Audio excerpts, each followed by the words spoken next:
Sunday, happy Sunday. Yes, we are back for another live stream. I'm back in my living room, number one. Totally not fake, totally real. I just set up the tree back there. I got the wreath above the fireplace. I got the fire going. It's a great area for me to stream from. I hope you appreciate it. I even had some new Christmas music in the back. Hopefully that's not annoying. I put it at 20% volume.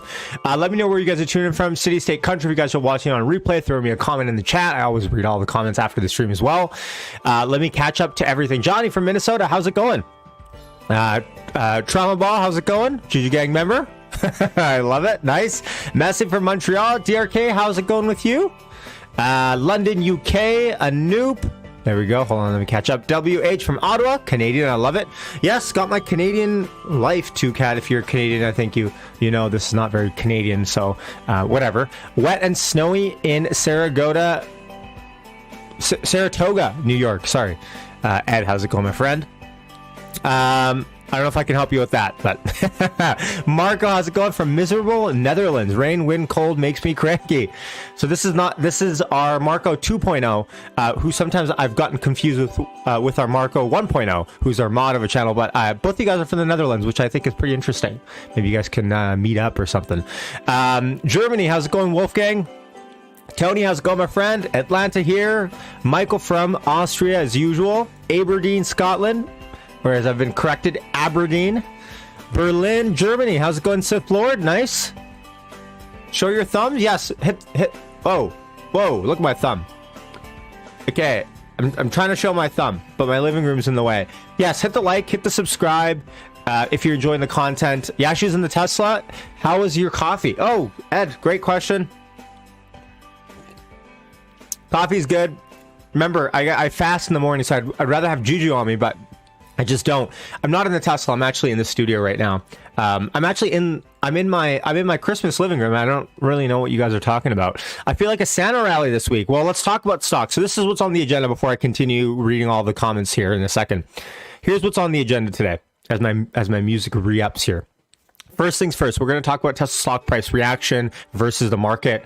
Where the market is. I mean, we got 20 days left in the trading year so far, which is nuts. We'll talk about that briefly, and we'll just see where we're kind of settling to. There's been a lot of talk about Tesla hitting under $100 again this week from a lot of Tesla Q and a lot of Tesla bears. So we'll talk about that.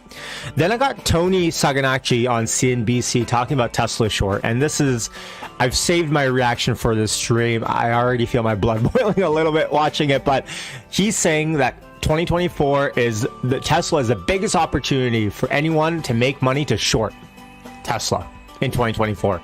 We'll go through that. Then we got analysis from Gary Black on the biggest Tesla catalyst moving forward, some news from Sawyer, and I also got the CNBC Cybertruck how it's made kind of video lined up in case we want to watch that. I think it'd be a good clip for me to clip out, so we'll play that one by ear. If you have any requests, let me know. Belgium, East Flanders, where the poppies grow. Spike, how's it going? Bjornar, how's it going? Sydney, back in Ventura County after being away for a few. I'm not sure why you want to be. I don't know why you want to go away from the sunny California. Thank you, Sith Lord. Appreciate that. South Africa, Gigi Gang. Yes, how's it going? I'm just gonna go through this. Alaska, Bulgaria, Amsterdam. Nice, a lot of Amsterdams, folks. I'm actually thinking about. I don't know if I should even say this because it's not even close to being done. But we were thinking about going to the Netherlands actually because there was some cheap flights that we were potentially going to book, but the weather was just kind of miserable. We were looking at it. Victoria, BC, how's it going? Sault Ste. Marie. Hit like button, please. I think I appreciate that. Merci beaucoup. Tony's insane. Okay, so we got a lot. Sunday church hours. Yes, I know. I apologize.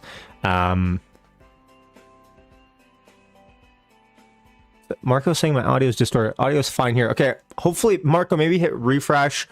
Everything looks fine on my end. Hopefully, it's fine on your end as well. Very nice. In the Philippines. Whereabouts in the Philippines? Manila, Baguio, Cagayan Valley. I'm familiar. Okay, my wife is half Filipino, right? So, okay. Let me pull up Tesla stock price reaction. Okay, let's go through this. Maybe okay, do you guys think I should put the music down a little bit? Okay, I'll put down 10%. Let me know if that's still annoying. Okay, by the way, guys, I'm not sure if you can tell.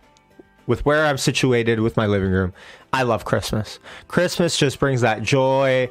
You know, you got the fireplace on, got the stockings out, you got the tree up, you got the presents.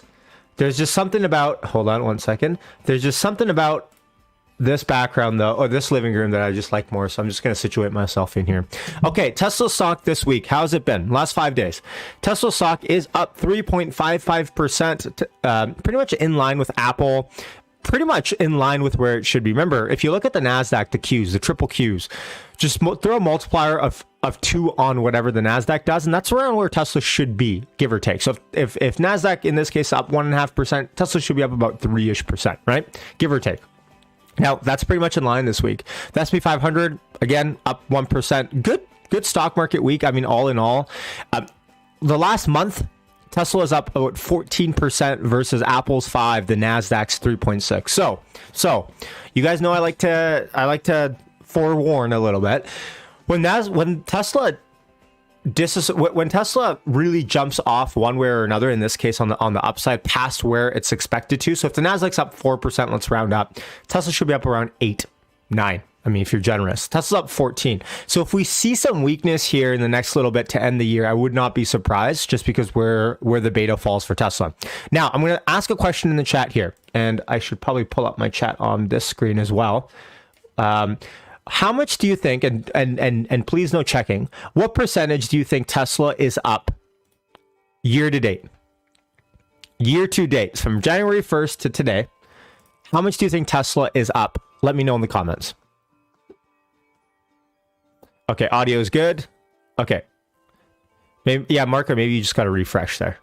Okay, hold on. Let me just pop this chat out. Okay, so I'm seeing the comments coming through here. They're above my fat head. If you're watching on replay, you don't need to look at the live chat. Okay, so let's go through some of these predictions. Okay, wow. Okay, so wide variety of guesses here, but flat, 123, 120, 138, 140, 140, 50, 80. So this is what I mean. Actually, I think year to date, maybe 50%. So check this out. Look at my screen. Everyone, I think the vast majority of people can see that it's up massively. Tesla year to date from January 1st to today is up 125%. Meaning if you bought Tesla stock on January 1, right? Only on January 1 to today, or the first trading day, it's probably 2nd January, to today, you're up 125% on your investment, right? Now, of course, if you dollar cost averaged, you probably would be much less than this, because Tesla's been trading high for the majority of the year past that. In fact, I think the lowest point that Tesla's traded was the first trading day of the year. But remember, this is it's been a pattern for Tesla to begin really low to start and end the year, and then rally into the year. It's been one of those. Actually, in 2021, I'm trying to remember, 2022, January 1st, I believe was one of the massive days that we traded over $1,300 per share pre-split. But anyways, you're up 125%, which is insane, because, I mean, even just look at the NASDAQ even, folks. The NASDAQ is up 50% year to date. So all of the FUD that we saw last year, ending the year with, inflation is terrible, rates are going to go up, housing market sucks, blah, blah, blah. You're up 50% just in the NASDAQ. The S&P 500, you're up 20% from the first trading day of the year to today. So if you look at this, just objectively speaking, you go, hold on. We just potentially had probably one of the craziest volatile macro years that we're going to have in a while. Interest rates just massively inflating this year. Inflation going nuts. People going bananas. People panicking over housing. Layoffs left, right, galore. Tech in the sewer, banks collapsing. It's been quite the 2023. I don't want to do a big sign off of 2023 yet, because I think I'll do that on a later stream with a year recap. But is it not insane? Do you agree with me? Is it not insane that despite every single news story that we've seen this year, how volatile everything's been, the Nasdaq's up 50% and Tesla's up 130%? So Ed makes a good point here. Ed says, if I can highlight his, we still haven't even recovered from the big losses of all-time highs. Still down, right? Let's hope this symmetrical triangle doesn't shit the bed like last time. So So, okay, V says, yes, but Apple, Google, Microsoft aren't 40% from their all-time highs. So let's check this out in a second here. So that Jeff says, sold out almost 50% from all-time highs. So this is the interesting dichotomy that we have in the market today, is that because everything crapped the bed so bad, to borrow a word from the chat, last year, that relatively speaking, this year was set up for success. So what that tells me is, and what that tells me really, and this is more of a learning experience for me, is that despite all of the crapshoot that 2022 really was towards the end, really, I mean, talk about blood on the streets. I remember the discourse that we're having was that tech is gone. AI is going to disrupt everything. And actually, on that comment of all-time highs, actually, I want to pull that up. Let's do 5-year graph, right? So let's see if I can. I probably can't do it one by one, but let's see here. So all-time high for Tesla, as we know, November 5th, 2021. That was all-time highs. To be fair, I mean, this year we came not, I don't want to say close. You know what actually would be better if I pulled up Webull here and just used Webull 1 second. So if I did, as you guys can see, I have all my charts here. So Webull, if I drew a trend line from where we are today approximately to all-time highs of Tesla, we're approximately 66% away from Tesla. It was about 756 days ago that we hit all-time highs on Tesla. Okay, 66% away. So all that being said, we're still 66% away from all-time highs. But check out Apple. I don't know if a lot of people realize this, but Apple is pretty much at all-time highs, is it not? I mean, Apple is trading. I mean, Apple is pretty much at all-time. Hold on, folks. This is the weekly bar graph of Apple. Okay, we are pretty much at all-time highs for Apple. Microsoft, someone else mentioned in the chat. This is the all-time graph weekly for Microsoft. I mean, give or take, we're at all-time highs. I mean, last week was all-time highs, right? So Apple, Tesla is one of those companies that hasn't caught up. What's another one? Google, right? Let's do Google. Google, yes. Google, you could say, is not at all-time highs, but even Google's 10% away from all-time highs. NVIDIA, well, yeah, NVIDIA is, I mean, give or take, at all-time highs, is it not? So, I'm listening. Oh, shut up, Google.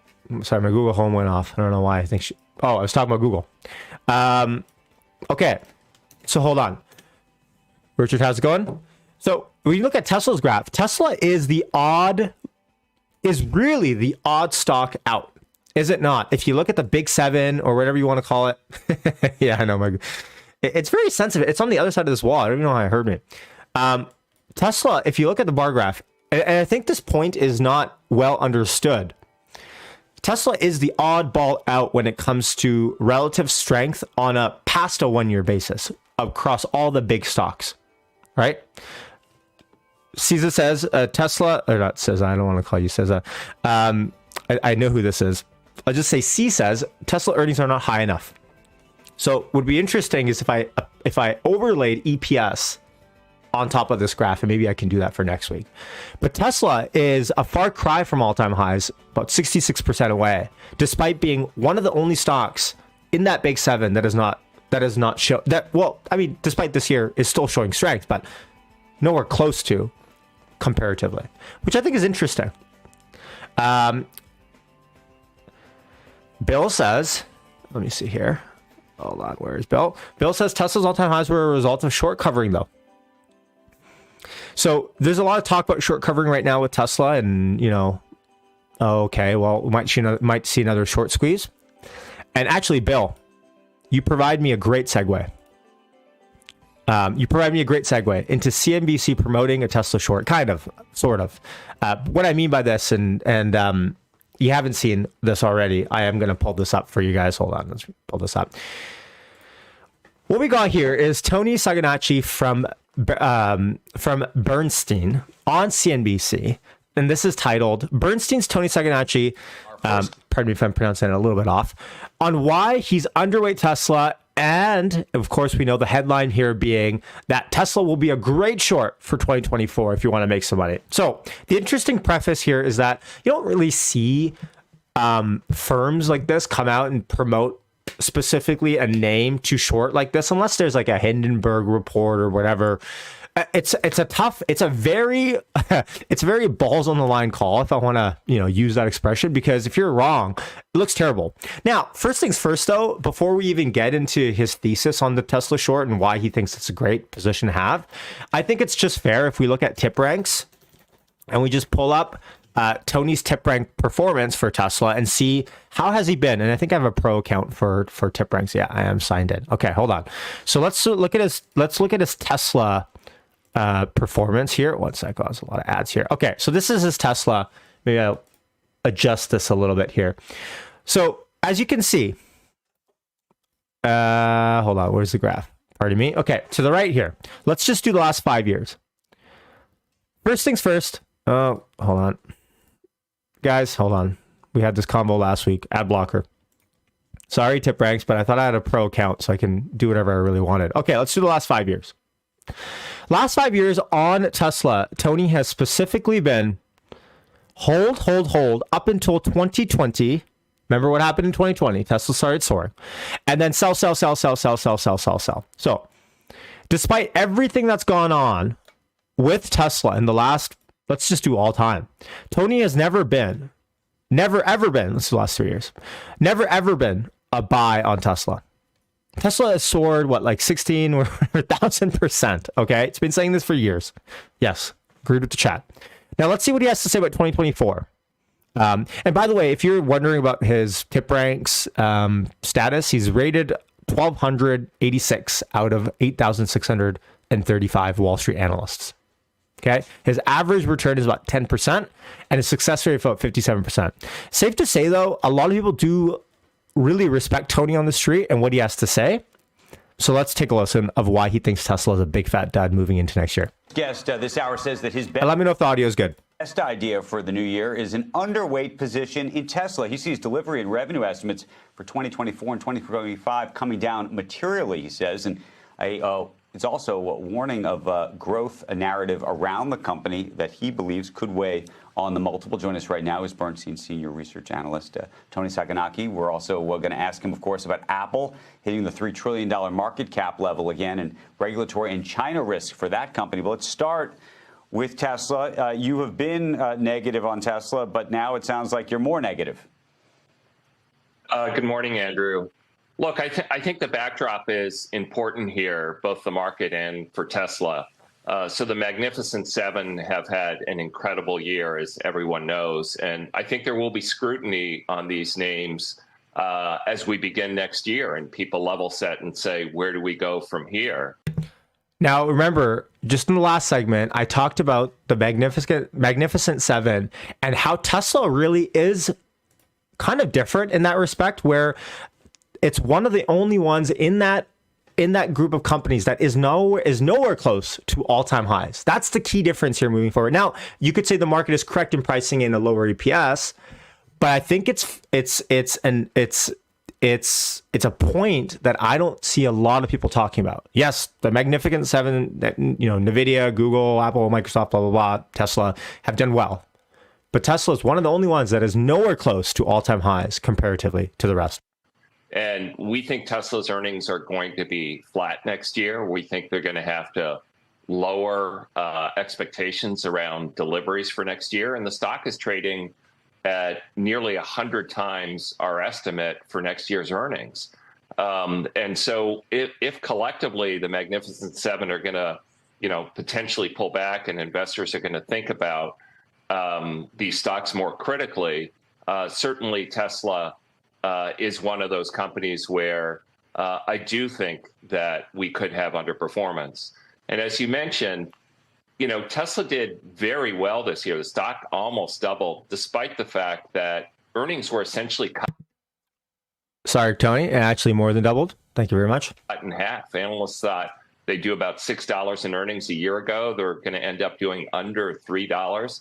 And the stock was remarkably resilient because people believe that growth is still intact. And I think 24 and 25 are going to be pretty tough years for Tesla.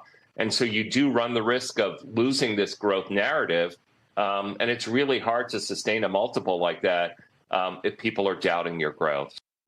Now, I will concede, of course, you got to be very thick-headed to not even admit that Tesla's EPS has been nowhere close to what it was projected for by, Tesla bulls. And if you asked them a year or two ago, of course, expectations for EPS have been cut massively.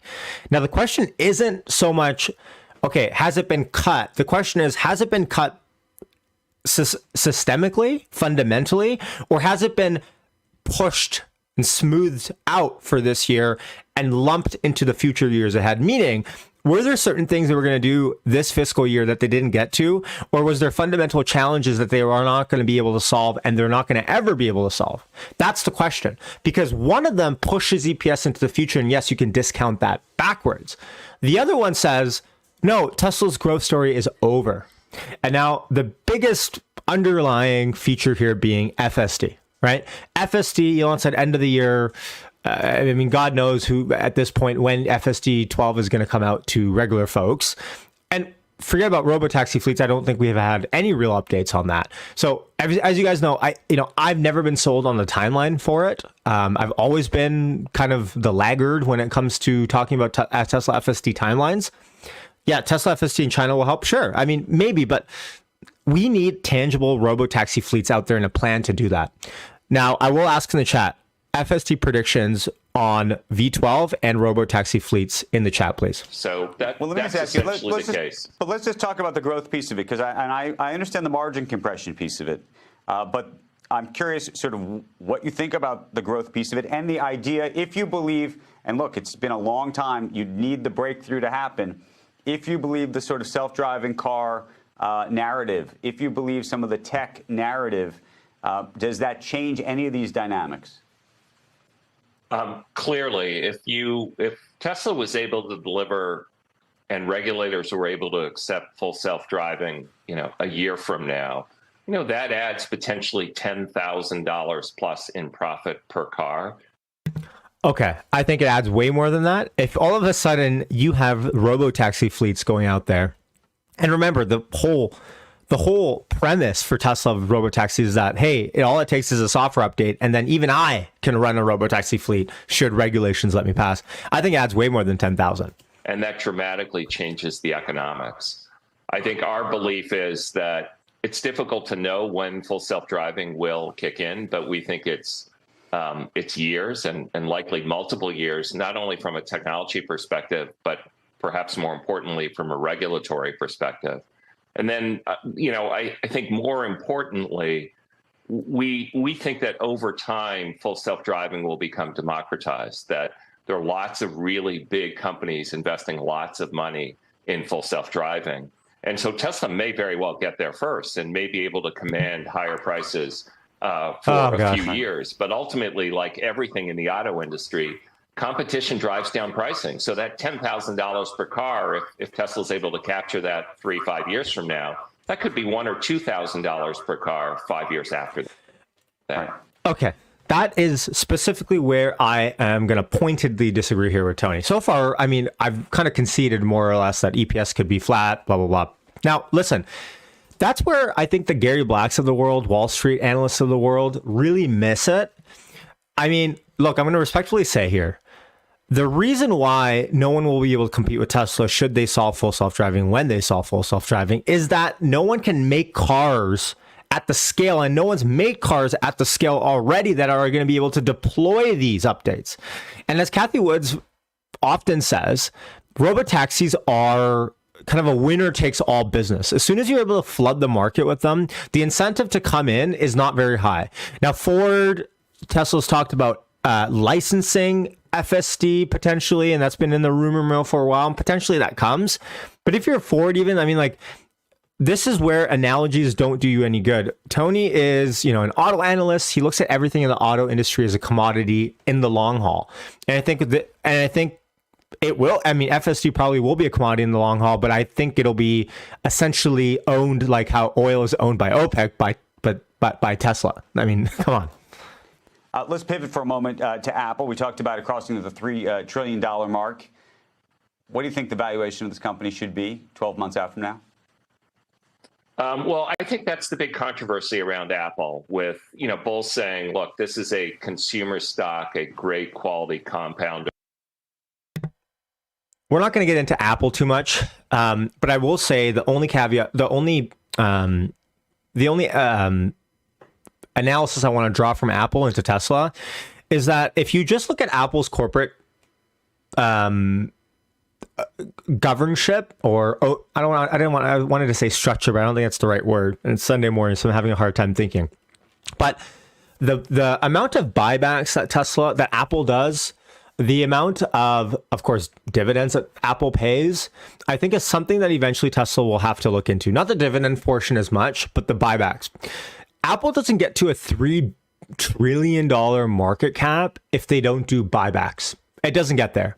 And sure, Tesla might not be in the position right now if they want to invest billions of billions into new factories and in the next year or two. But eventually Tesla will get to a point where they're going to start doing buybacks, and that's how they're going to be able to pass the market cap Saudi Aramco and was it Apple combined, right? So market makers love this guy. Yeah, so bottom line is CNBC with Tesla. It's funny because if you look at CNBC even, they often don't talk about Tesla and they don't bring people on if it's bullish. I mean, they had Sawyer Merritt on recently talk about Cybertruck. But if you're willing to throw your neck out there to talk about Tesla short, they are more than glad to have you on. T. Nelly says, massive dislike for Elon's political positions also contributing to Tesla not returning to new all-time highs like others in the Magnificent Seven. I would also throw into that, of course, you would have to, if you're being intellectually honest, say that Elon also selling stock with, in the open market to fund X during this time also didn't help. You can make an argument on how much of an effect that had, but we talk about consumer confidence in a stock. I mean, it's hard to say that. But I mean, Elon is Elon. Elon's never been a very well-liked guy in terms of the establishment or the elite or the powers that be. It's just when you're as disruptive as Elon, when you talk about SpaceX, and there was that report of, China and the CCP really worrying about SpaceX getting too far ahead in the space race. When you talk about Tesla and disrupting the auto industry, you talk about Tesla and disrupting the energy industry. You talk about the Boring Company, it's early stages there. You talk about Neuralink or XAI and the overlords that be in the AI race. I mean, it's not like Elon has a lot of friends. I mean, everyone that he's pretty much going up against everyone. And in business, I mean, all is fair in love and war in business. So, yes.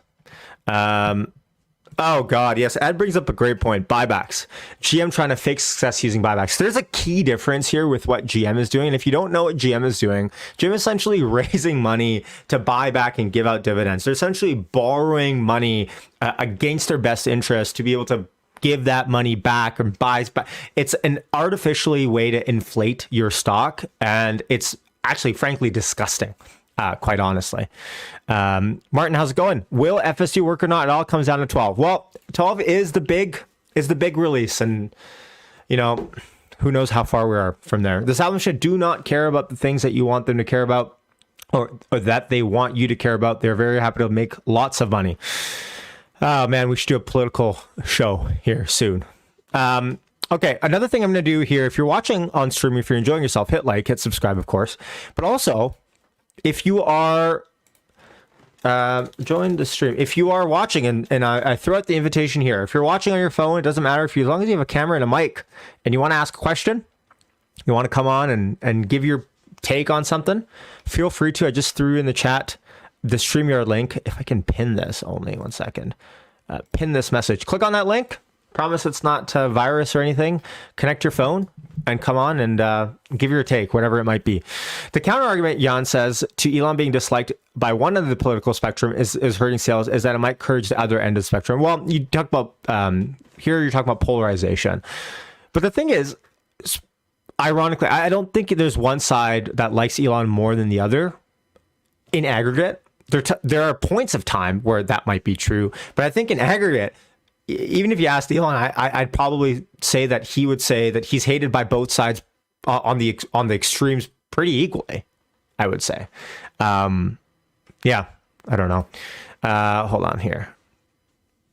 We got someone on stage here. I'm not sure. I can't really see your mic backstage. Let's see, or pardon me, your camera backstage. wonder what would happen if I hold on one sec. Can you hear me? Not a Tesla holder. Hey, what's good, bro? How's it going? Welcome to chat. What's your name that you want to give everyone? My name? Yes. Not a Tesla holder. Okay, there we go. What would you like to say? Yo, I was planning on buying a Model 3 Tesla. But are there more price cuts do you think are coming? Okay, we can talk about price cuts. Anything else you want to talk about? Stock price. Okay, stock price and price. Awesome. Okay, great. Thanks for calling in. Appreciate it. What's interesting with the price cut debate, and that's a great question, because what I think that is actually one of the key issues. I have a couple buddies just like that who are literally asking me, Yash, I would buy a Tesla right now, but they just did this promo about free supercharging and I kind of wanted it and now I missed it. Or, hey, Model 3 here in Canada has gone down from like 60K to like 54 or whatever, or 62 to like 54. Yash, I'm just going to wait, because what's the point of buying a Tesla right now? And so what I think is interesting about that comment is that if you look at the prices in China, albeit very slightly, they are going up a little bit, by $500 here, $500 there. And I think if you were to ask me the honest truth, do I think Tesla is going to have to drop prices again? Probably. But should that factor? I don't think it'll be a massive factor. Like if you were to ask me my honest opinion, I would say yes, Tesla prices are probably going to come down by not a lot from here, but they're probably going to be adjusted. That's a great point. Your credit is about to go away. And I'm not sure where Not a Tesla holder was calling in from, but if it's from if he's from America, your credit might go away to half, right? Although, I've heard either way on that. But the upside is that'll come off at point of sale. Am I right? My American friends, please correct me if I'm wrong. So that'll come off point of sale. And in terms of your question about Tesla stock price, we spent the first 15 minutes, I think, of the stream. Feel free to go back. I did a deep analysis on the year that was and the year that might be. Hold on, I'm just getting some stuff tagged in here. One sec. Yes, it's at point of sale, says DRK. So, that will be good. Okay. Thanks for calling in. What do you think about the Gen 3 vehicle will be released? Okay. So, Giga Mexico, Elon said on his interview with Sandy Munro that the new vehicle, the Gen 3 compact, will be first in Austin and then expand in Mexico. We know Mexico is years away. That's the issue, right? Mexico is years and years away. Maybe I'm wrong. Someone clip this. Old takes exposed. But yet Mexico's not close. The issue I have with the compact is that, in an ideal world, Tesla just comes out with it and it's like instant and it's a reveal and they do like an Apple style. You guys know, I'm not a Apple shill, but I am an Apple fanboy. Okay. And what I love about Apple is that when they do a product announcement, okay. Let me get this thing here. When they do a product announcement, they announce this look, can't even see it. When they announce this bad boy, there we go. When they announce this bad boy, guess what they say? iPhone 12 starting at this price. These are the specs, and you can place your order today and you'll get it in a month. That's what I like about the Apple model. Now, is that feasible for the auto industry? I don't know. But Tesla is I wouldn't even classify them as by using the same playbook as the auto industry. So I would love for for Tesla to do a reveal event and to start deliveries within like a quarter from there, right? Will that happen? I don't know. Paggy, how's it going, my brother? If you have, I don't know what time it is there for you, but if you want to join the stream for a second or two, feel free to. Link in the pinned description. Question: why do we even need Mexico with wait times of zero? Next gen reveal must be approaching. I think cost is a big one here. Can you get costs as low as you can get it across the border in Mexico to build that compact that you will need to squeeze every dollar for? And the cost of labor is so much cheaper for businesses, and actually pretty high skilled labor as well in Mexico. So, that is the reason why I think Mexico is being pursued, is because I think you can get costs to that point. Marco, how's it going, my friend? We got Tony calling in here in the chat. Tony, sorry to put you on blast there without any warning. How's it going, my brother? Hey, how you doing, Yash? I'm doing well. Are you all jet lagged from your trip from the Philippines? A little bit, yeah. But I guess what I wanted to bring up, same thing I talked about last time I was on here with you, which was like India, because I was looking a little bit into the market for EVs in India, and I was surprised to see some of the offerings from like Tata. I'm not sure if you have ever looked at their stuff, but they're on track to sell like 50,000, 60,000 vehicles in India this year, in that 17,000 to 20,000 US price range. And it was just interesting because, we were talking about this, kind of wondering out loud, like what would the market for, I guess, the current generation Model 3, Model Y look like there, and if that's some kind of indicator. And then for more context, the vehicles they're selling, I think the $17,000 vehicle has a 30 kilowatt hour battery, and then the $20,000 vehicle has a 40 kilowatt hour battery. So that's what I guess the next generation Tesla, like some variant of the Model 2, would be competing with if they were to enter the Indian market. Well, I'm sure you probably saw this, Tony, but I'll read it out for everyone else. Tata Motor, and this is just a couple of days ago, Tata Motors, which is a huge car company in India, lobbies Indian government to not lower EV import taxes as Tesla looms, sources say. So this is, regulation, red tape, bureaucracy has always been the issue in India and will continue to be because, the government is very protectionist in India. And I'll read a little bit of this Reuters article. Tata is pressing Indian officials to not lower import taxes on 100% EVs and to protect domestic industry and its investors as the government reviews Tesla's plans to enter the market. As Tesla tries to boost domestic manufacturing and EV adoptions, or as India tries to boost, Tesla is proposing to set up an India factory, but demanding lower import taxes, which I think is fair. Tesla really has the leverage here. India is working on a new policy to cut import taxes on EVs to as low as 15% for companies committing to local manufacturing. The policy could allow Tesla to set up its Indian factory and make its proposed $24,000 car while importing more expensive models with lower tax. Its strategy, Tesla's, is a departure from its failed plan last year when it just pushed India to lower duties. In the meeting, Prime Minister Narendra Modi office and other departments, Tata opposed the plan. So, look, and they didn't reply for comment. So what's interesting here is that we all agree that the Indian market, just objectively speaking, is huge, right? Billion plus people. It's like China, and it's untapped really when you talk about outside automakers really in India. It's like Tata, and there's a couple other very low priced cars that sell in that market. If Tesla is able to get some sort of concession here from the government, despite Tata lobbying otherwise, I think that would be a huge win. I don't see it happening, unfortunately. It's a little bit pessimistic for me to say, but these government officials, they make a lot of money in offhand from these sort of deals and making sure that policies benefit business makers there. I'm not going to say flat out corruption, but if you look at the corruption level in countries like India, it's much higher than it is in North America. So if they're able to strike some sort of deal here, huge win.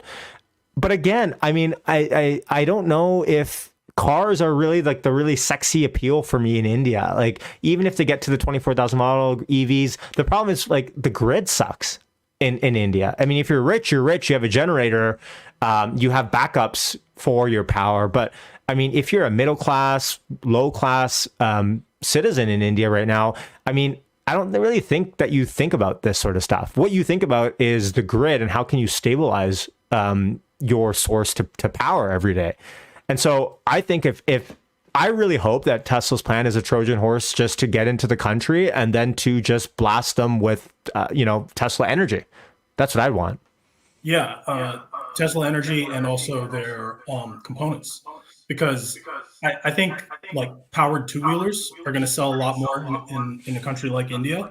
And there's probably more of there might be more of an opportunity to sell components to the manufacturers of those. And interesting, like motors, cells, that sort of stuff, because that's what everything that goes forward in India benefit from. Interesting. I never thought about the one last parts. comment I'll make, like just based on my research to the Philippines and seeing how driving is in the Philippines. I imagine it's similar in India. Like everything just goes so slow, man. The only rule of the road is honk your horn before you do whatever. Yeah. Otherwise, you can make a left turn whenever you want to. You can make a U-turn whenever you want to. And because of that, everything drives so slow.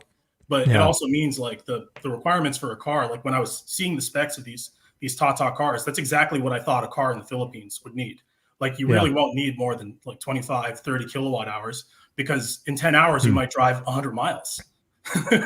Now, but that's true. But then where are you going to charge this thing?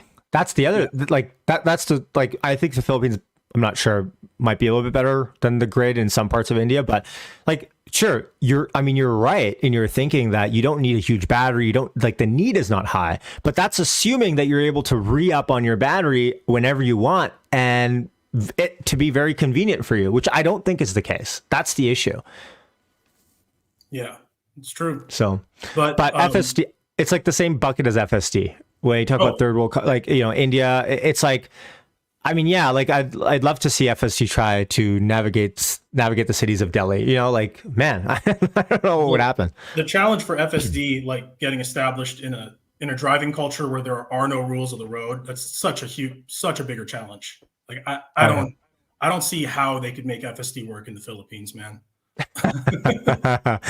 Yeah, well, I mean, shout out to 3 years ago. I'm not sure if everyone remembers this, but that Ukraine FSD video that happened, that someone imported. So there was that video that kind of went semi-viral in the Tesla community of someone who imported a FSD car into Ukraine and then turned on beta. And it was like trying to read the signs. It was making turns and all that stuff. So I think we have some sort of context on that. But yeah, I agree. I mean, I probably wouldn't turn it on. I mean, man, that would be nuts to see what would happen there. When I was in Manila, I saw like one street light. There's like hundreds of like crossings where there's no street lights, there's no stop signs. You just work it out. Yeah, I don't think they mean much, even if you saw one, to be honest. You know, rules of the road in India don't mean much either. It is kind of insane, actually. No disrespect to anyone that lives in those countries, and that's just the way it goes. It's just the way it is. And if you get caught by the police, you're going to get a ticket. I mean, just pay them off and then walk away. It's a different life of living. But again, Tesla Energy, and the part that I just wanted to say a last point on what you said about parts. That's an interesting take. I mean, if Tesla can supply parts specifically and manufacture those, but I don't think Tesla really wants to be in the, you know, we're in the parts business. Like, if Tesla wants to be the business, I don't know if they would want to optimize for just supplying parts to other manufacturers, but it's an interesting take. I think a certain amount of that will happen pretty much in all markets, because Tesla is so far ahead in parts and components, and there are certain vehicle use cases that I think are so small that Tesla won't bother getting into them. But like it kind of depends on where they go with the unboxed manufacturing process. Like, I've heard other YouTubers speculating about like how they'll be able to turn a vehicle into a Lego, at which point all these other use cases, it becomes easier. But you know, for right now, where there so much of the energy for manufacturing is just make one car, just make one color, just make, you know, and then anyone else, if there's a big enough market for another vehicle to exist, but not quite big enough for Tesla to make a factory for it, then those are the scraps that'll be left over for Ford or for the surviving parts of GM, or, you know, you name the manufacturer that's able to survive this EV transition, and they'll just be buying parts from Tesla and turning them into whatever that vehicle is. Yeah. Very interesting take. Love it. Thanks for coming on, Tony. Appreciate it. Shout out to Tony, always coming on, bringing the good takes. Let's go to our next caller, Donald. Donald, friend of the show. How's it going, my friend? Oh, there you are. Me? Yes, Hello? we can. Yep. All right. So, you know, I've showed you this guy right here. Right? Yes. It shows me the future sometimes, right? Now, I got that from an old uncle when I was going through his attic, right? But that's not the only thing that I found there. There was this thing, and it looked like just a little piece of tinfoil, but when I put it on my head when it was glowing, it basically unveils conspiracy theories. Oh yeah, I think I got one of those. This has been glowing for a little while. I don't know. Should we try it? I think you should, because I might have to go get mine if not. Okay, you ready? Ready? Oh yeah. Donald's got a prediction coming his way. Oh, you don't want to hear this one. Oh my gosh. Oh no. Oh no. What happened? Okay. What happened now? Okay, well, this is a dangerous one. Okay, you ready? So, Let's hear it. This is about China. That's in the title is China, right? So the CCP and stuff is running the country and all that other stuff. And they have, you know, the budget and all that other stuff, and their economy is going down, you know. And so like they're building buildings for like 15 billion people, and there's only a little more than one. So that's kind of dying. And then a few other things that are just, you know, not working out for them. The Belt and Road isn't working out for them. And they're going, oh my God, what do we do? What's our only success? Uh-oh. Oh, the car industry, BYD and all those people, they're making tons of money and a bunch of tax. Oh gosh. So they're saying, well, we need a lot more because we need to boost up our economy. And they thought, oh, well, we need to get into Europe, which is what they're doing, and the USA. But the government's trying to prevent them from doing that. And, you know, how do we compete with Tesla? Because our cars are inferior, or might be, you know, allegedly. So how do we do it? Oh gosh. You really don't want to hear this one. Oh yeah, spit it out. Okay, well, they don't think that GM, Ford, Chrysler are really competition for them, but they kind of are in the United States. So let's see if we can get rid of them. Oh, this is evil. Maybe not. So they use bribery for people. And who's the most efficient person we can bribe to really bring those guys down? Mary Barra. No. Oh my gosh, a name is coming to Hunter me. Biden. No. What's that guy that just put all the strikes out?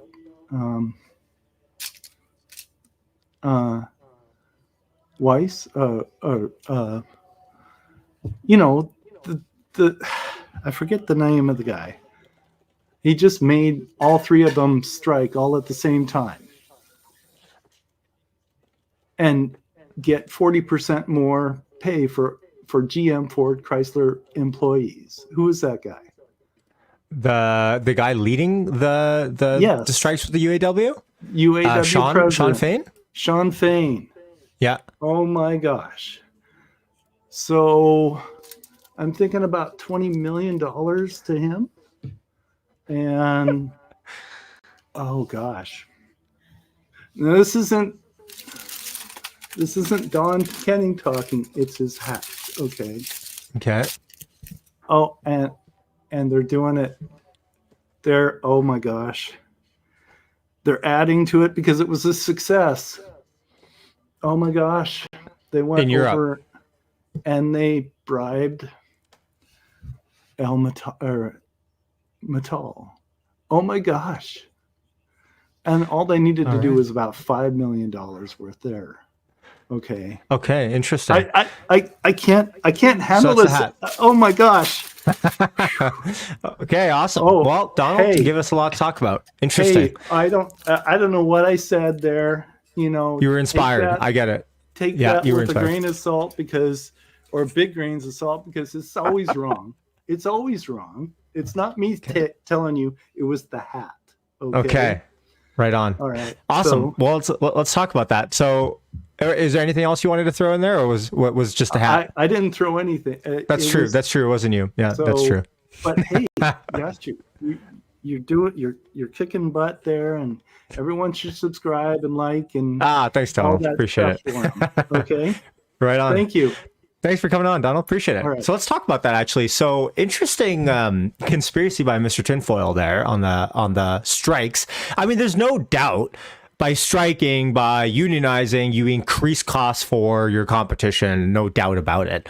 The issue, the interesting part, and the tinfoil talking there, I think there's a million ways that you could affect North American supply, right? The first one being, I mean, look at COVID shutdowns. We talked about this already, right? Years and years ago, I said, look, with the COVID shutdowns, China single-handedly has the power to shut down factories should they want it, arbitrarily based on any data they want, increase costs for North American suppliers, and then it's game over, right? Cost increase. Now, that's why something like the Inflation Reduction Act kicked in. That, like, people don't put two and two together sometimes. The reason why Inflation Reduction Act actually kicked in is because lots of love for Donald in the chat. The reason why it kicked in is because you just look at domestic supply and go, look, if we ever have a force majeure like COVID again, we cannot have supply chains be so fragile based on foreign authoritarian, mind you, governments. It needs to be domestic. And if EVs are a big deal for us data-wise moving forward, or as an industry moving forward, we need to domesticate this. And that's what they did. But now there's even consensus. There's actually news coming out that Biden wants to actually bring that or to loosen around supplies being outside of North America as well as a part of it, because Hyundai has been reaching out, Kia has been reaching out and saying that they can't get this. Question, could a single FSD edge case cause Tesla to require LiDAR, such as pedestrian traffic in very close situations that cameras cannot detect? I just look at this, and I'm not as technical to answer the LiDAR question per se, but I mean, if I'm sitting in the car, 2 cameras, ears, and that's all I need to drive, right? In theory, using first principles, that's all you would need. And if you have 8 cameras now around the car and sensors around the car, in theory, you should be able to solve it the same way. So do they have to? I think the bet is no, but I what am I to say? Donald, nice. Okay, have you guys seen? I got a question for the chat. Have you guys seen this video yet? Why Tesla Cybertruck is so hard to manufacture, from CNBC? Have you guys seen this video? I'm debating if I want to play this or not. It's about 15 minutes, but probably won't play all of it per se. But it's an epic video on Tesla's Cybertruck and what makes it so hard to manufacture. Maybe let's skip to some part of this and let's take a listen.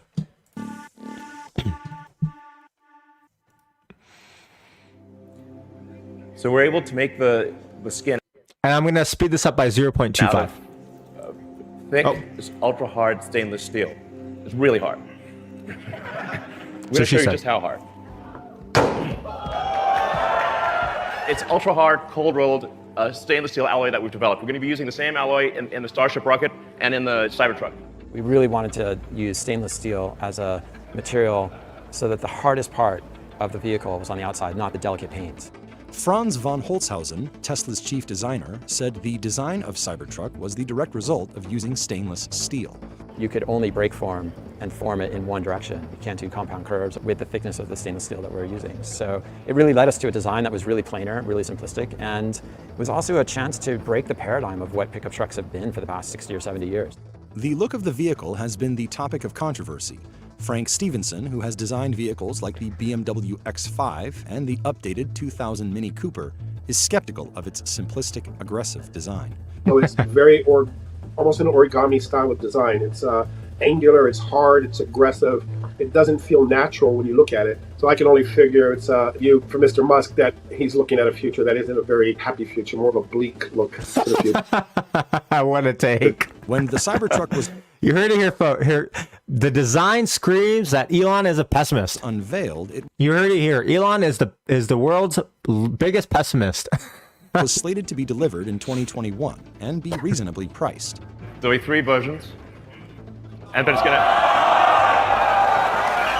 That's the price without any incentives. That's just like the price without any incentives. Several a little bit off. Delays later, it is finally here with different specs and pricing. We saw them roll out several and hand them off to, beaming fan customers who made it down for the event. But the analysts are trying to get their heads around how much can we expect the company to produce and sell this quarter. Nobody really knows. In the 4 years since its debut, the Cybertruck has had a long and arduous road to production. Internal documents revealed how delayed the development of the truck was in 2022.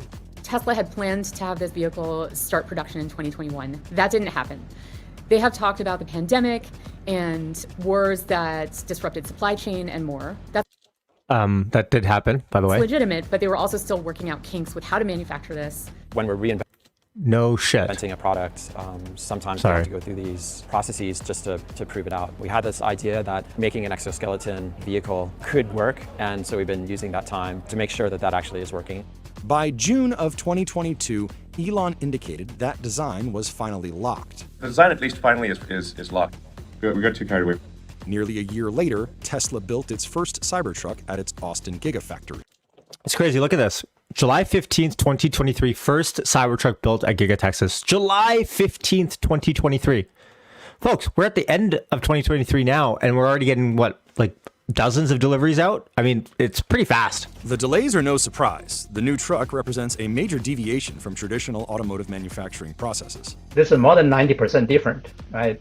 So that means you really have to reinvent the process. Actually, they did. They did a great job putting this together in such a short period of time.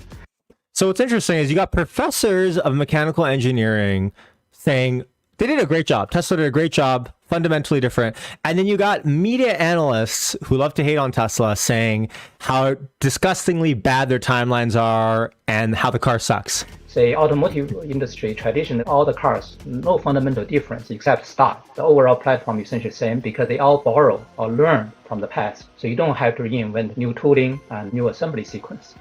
So we actually had to come up with a special, ultra-strong, Tesla-designed steel alloy. This metal did not exist before. We needed something that you could actually manufacture, but have basically no corrosion, didn't need paint, but you can still make it in volume.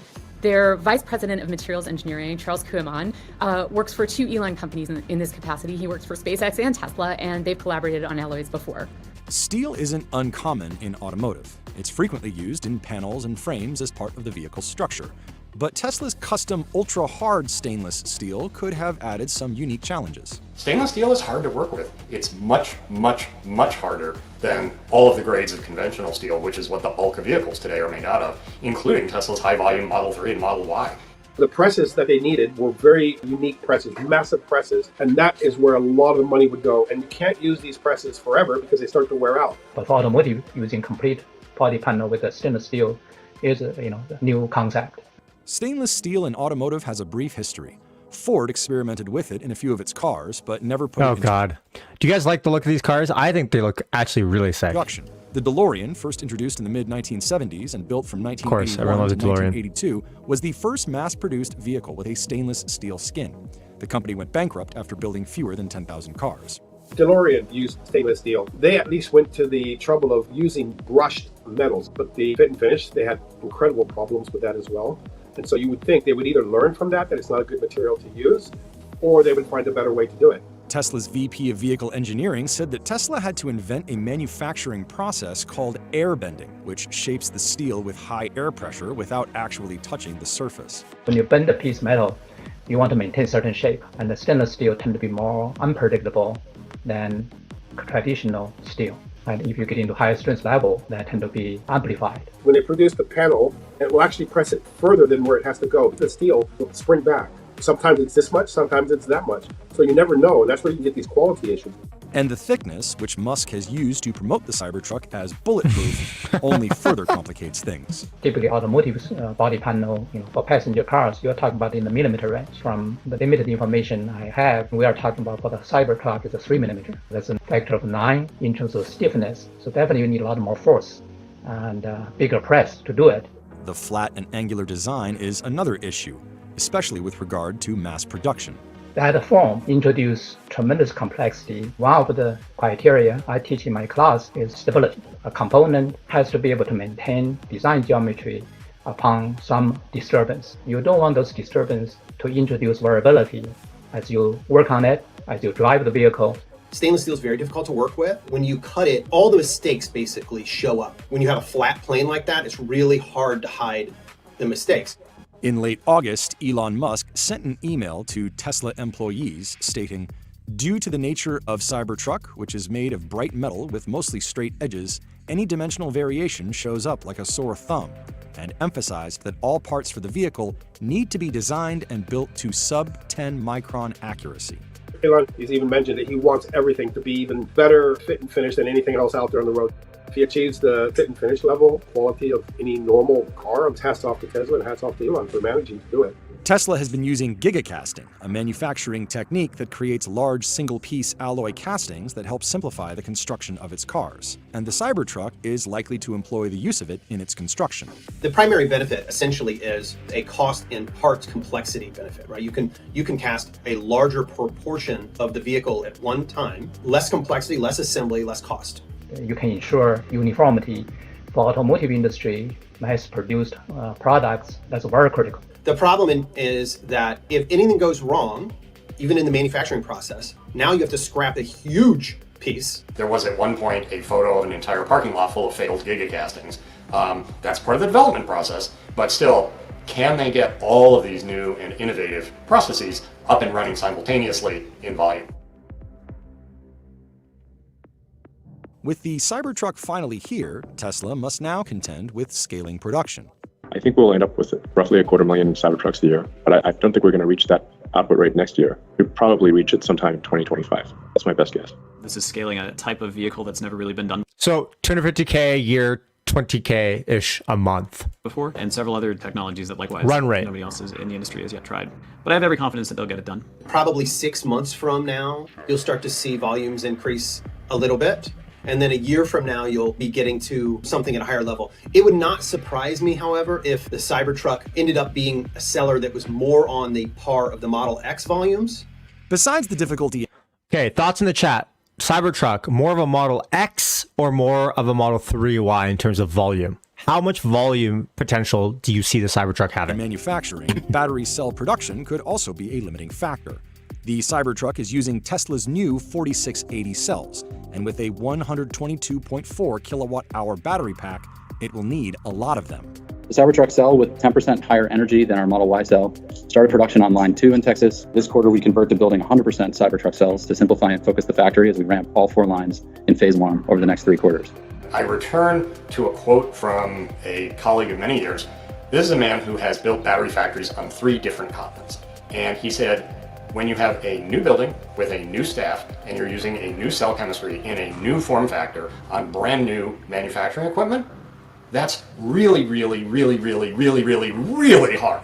The decision to rely on that cell form factor, which is still kind of cutting its teeth for this new product, it does pose a risk, but I actually think that it will probably ramp faster than, for example, the Cybertruck might. With a new vehicle on the road, a lot is yet to be seen how service and repair will work.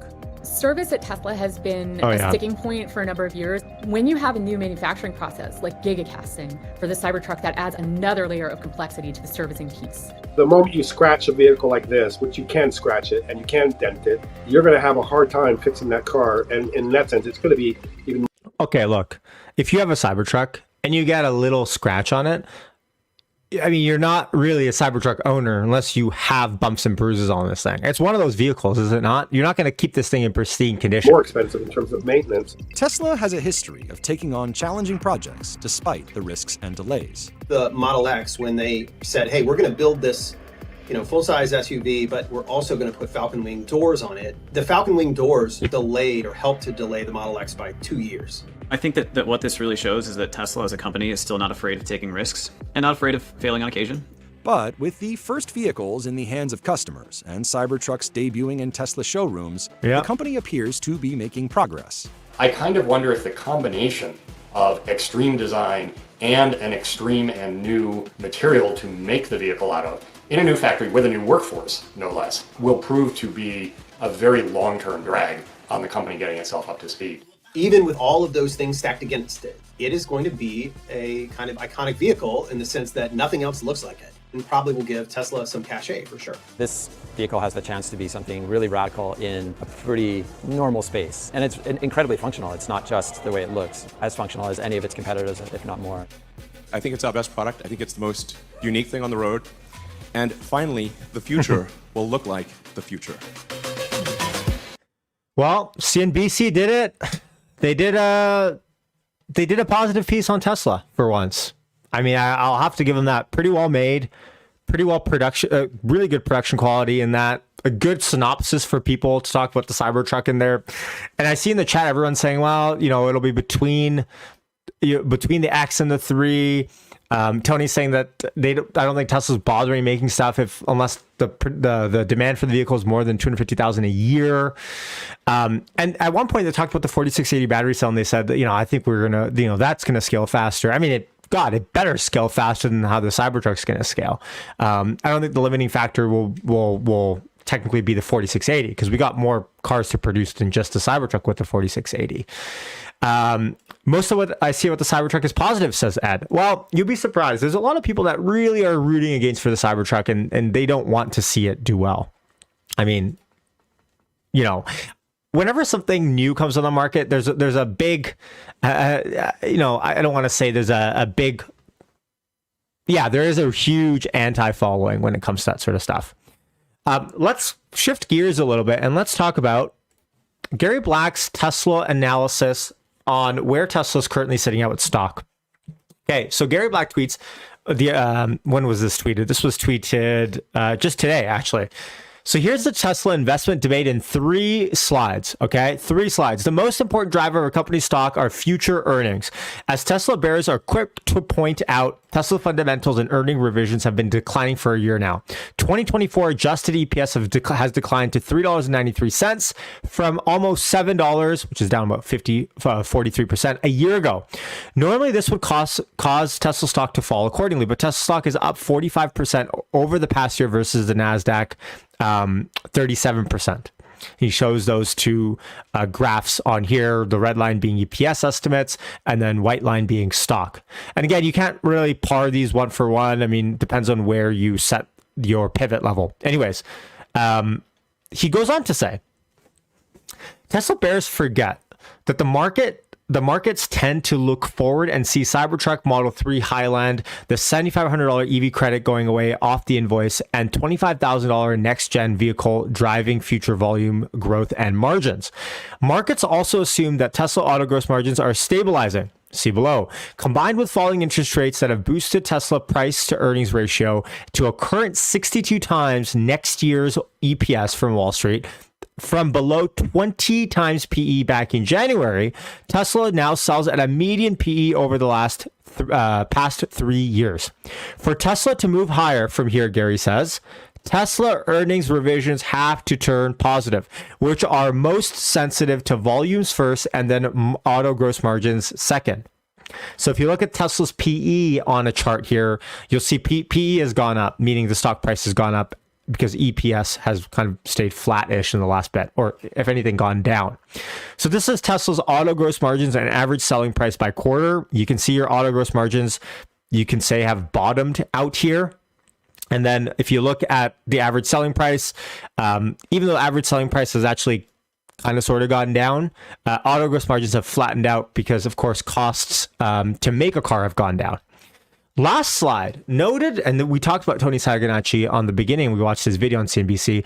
Noted bear Tony Saganacci, who's highly respected amongst institutions, is staking his short thesis on his view that Tesla auto gross margins have to fall more for Tesla to grow volumes. I and other Tesla bulls are betting that 1, auto gross margins can stabilize, and 2, deliveries can grow by 20 to 25% CAGR going forward. Wall Street expects next year's deliveries of 2.2 million, which is up 22% year over year, and they expect 2025 deliveries to be 2.7 million, up 21% over that year. 2030 deliveries at 5.8 million. Okay, so question in the chat. What will Tesla deliver next year? Wall Street expects 2.2 million cars, which is up 22% over that year, over what, 1.8-ish. How many cars will Tesla deliver? Question for you in the chat. How many cars will Tesla deliver in 2024 next year? next fiscal year. Second question to that is 2030, how many cars does Tesla deliver? So next year in 2030. In 2030, Wall Street is under 6 million cars. Ryan, I'll star your question here in a second. 2 questions for you in the chat. So next year at 1.8, let me just start my calculator. At 1.8, if Tesla grows by, oh, sorry, that's wrong here. One sec. If 1.8 grows at 40%, we're at 2.5. We're at 2.5 at a 40% growth for 2024 over 1.8 this year. Marco says 2.4 next year, so that's a little bit under, well, between 30 and 40% growth, and 15 million in 2030. 2.469 million and 15 million in 2030, says Michael. That is where the dichotomy lies between Wall Street and Tesla bulls. That 2030 figure of whether it's 15 million, whether it's 17 million, whether it's even 10 million, Wall Street sits at under 6 million in 2030 for Tesla. If that number is double in Wall Street's head, that's a huge change on where they look at Tesla stock being today. That, in a nutshell, I think is the crux of the issue when it comes to Wall Street versus Tesla bulls on where you see Tesla stock headed. Next year, 2.3 to 2.4. So, hold on one second. This chart, by the way, if you look at vehicles sold, so you can see every year they have it mapped out here. In 2026 is 3.1, 2027 is 3.9, 2028 is 4.6, 2029 is 5.3. You can't see it here, but I'm covering it up. The next gen will be huge. Wall Street fails to see that. That is where the volume has to come from, right? The next gen vehicle, the sub $25,000 car. That's where the volume has to come from. 20 million, Wolfgang says, in 2030. Yes. Tony says, Jesus, have any of these analysts considered the possibility that energy earnings and margins will continue to grow? It's as if megapacks and mega factories don't exist. Well, energy isn't even a conversation. It is funny, right? It's not even a conversation in this model in and of itself. I mean, neither is FSD, neither is Tesla bot, which you could argue is much further away, right? Yes, competition is coming. So at the crux of the debate, that is the issue.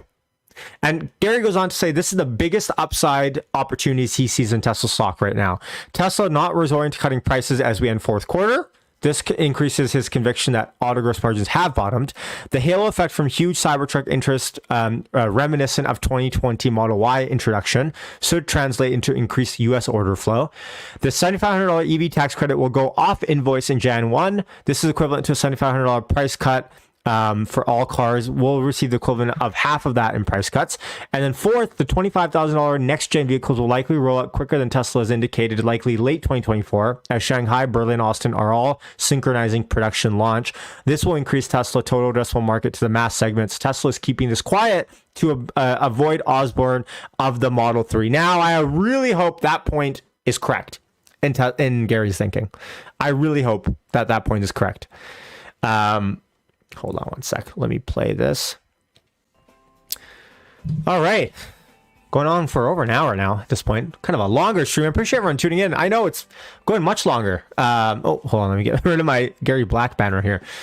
I appreciate everyone tuning in. We talked about a lot on this stream. I'm going to have to go back, timestamp this, clip parts out if I have to. I'm actually tired for once, actually streaming. But I'm going to go sit by the fireplace after this stream, have some eggnog, have some water now. Thanks for joining for another stream, folks. Hit like, hit subscribe on your way out. I appreciate everyone tuning in. Last question I promised Ryan I would answer this. When do you think we have an AI Day 3? Could a strong catalyst for the stock be depending on their FSD and Optimus progress at this point? I'll throw that back to the chat. When do you think AI Day 3 might be? And do I think it's a strong catalyst? Unfortunately, Ryan, I don't. I think up until Tesla is ready for something that they could actually produce and not even save costs internally with the bot, because I don't think the Wall Street cares too much about that, unfortunately. I think if they can sell something and they can deliver something, at that point, I think it matters for the stock. The tech side, we've seen it. Elon could talk about FSD12 out the wazoo, but I don't think Wall Street really cares about it. Unfortunately, that's just my take. Get a horse. Thanks for everyone for watching. Appreciate it. My pleasure. Here's Marco 1.0. The only way AI3 is catalyst if it showed Optimus slots already on the assembly line doing real work. Even then, I have my reservations. Appreciate everyone tuning in. Thank you so much. I'm gonna go have some juju now to spicing up, maybe break my fast. I hope everyone has a wonderful Sunday night, wherever you guys are tuning in from. Sunday morning, who knows if you're from Hawaii. Remember, we got CPI this week. We got PCI this week. Inflation is dead, folks. I think the reports this week will show it. But let's see. It's going to be an exciting week ahead. Yes, thank you to all mods. Thank you for everyone tuning in. Hit like, and subscribe on your way out if you haven't already. I'll catch you guys on Discord. Have a happy holiday season, and I'm going to go enjoy my living room here.